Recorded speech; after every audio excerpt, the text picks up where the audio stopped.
Orang Papua belum di-Indonesiakan. Pertanyaan yang muncul dari pengalaman-pengalaman yang dialami atau dirasakan oleh orang asli Papua. Benarkah orang Papua belum di-Indonesiakan sehingga muncul bahwa orang Papua hidup sebagai orang kelas 2 di Republik ini? Bersama saya Dani Pagak, mari kita bahas lebih dalam lagi soal ini. Sejarah mencatat bahwa Papua tidak pernah mau memilih untuk menjadi bagian dari Indonesia dengan kehendak bebas. Jadi sebuah proses yang disebut PPRA disajikan sebagai tindakan demokratis. Namun di lapangan pada waktu itu adalah paksaan yang brutal. Hanya 1.000 perwakilan dari orang asli Papua yang dipilih dan bukan sepenuhnya seluruh rakyat Papua. Jadi pada saat waktu itu mereka dipaksa untuk menyetujui di bawah ancaman dan tekanan militer. Sejak saat itu, janji kesejahteraan dan keadilan hanyalah ilusi.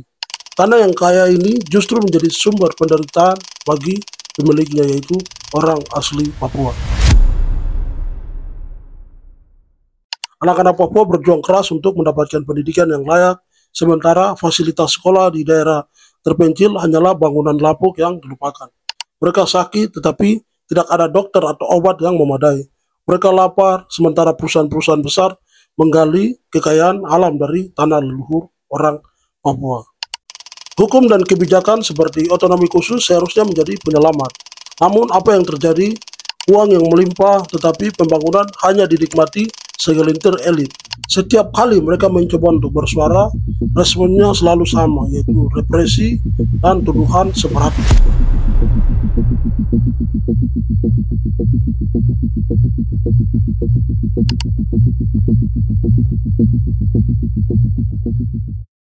Ada kesenjangan infrastruktur, kesenjangan pendidikan, kesenjangan kesehatan yang belum sejahtera secara merata di seluruh wilayah Papua.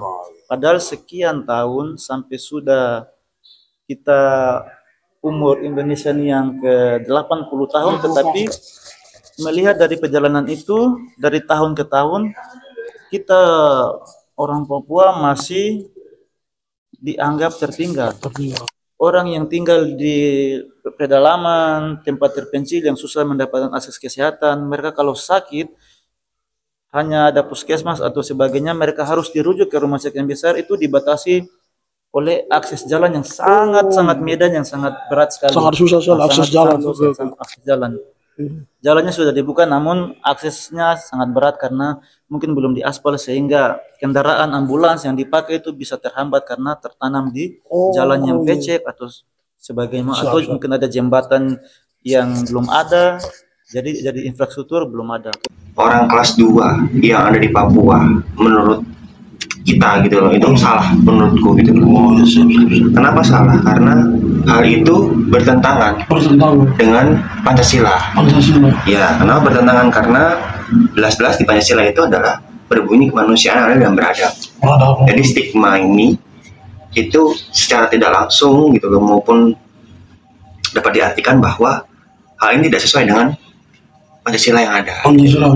Semua orang atau masyarakat yang menjadi bagian dari negara Indonesia itu seharusnya diperlakukan dengan adil. Mereka mendapat hak yang sama, mereka mendapatkan kewajiban yang negara berikan sebagai rakyat, mereka mendapatkan porsi yang sama, begitu kan, hak dan kewajiban yang sama. Jadi masyarakat Papua ini diberikan tadi mungkin kebijakan khusus atau khusus, betul. Yang kedua juga benar-benar harus diberikan haknya, gitu kan, karena kita tahu gitu loh, bagaimana masyarakat Papua bertahan hidup dengan hanya memanfaatkan, ya bisa dibilang penghasilan alamnya mereka, gitu ya. Beberapa negara dan kelompok advokasi di luar negeri merasa simpati dengan perjuangan Papua. Alasan utama mengapa sebagian orang Papua menolak bergabung karena mereka merasa identitas budaya dan politik mereka berbeda. Masalah Papua itu bukan masalah soal politik, tetapi juga tentang kemanusiaan. Dibutuhkan pendekatan yang lebih dari sekedar pengalokasian dana. Jadi yang bisa dilakukan seperti harus ada dialog terbuka.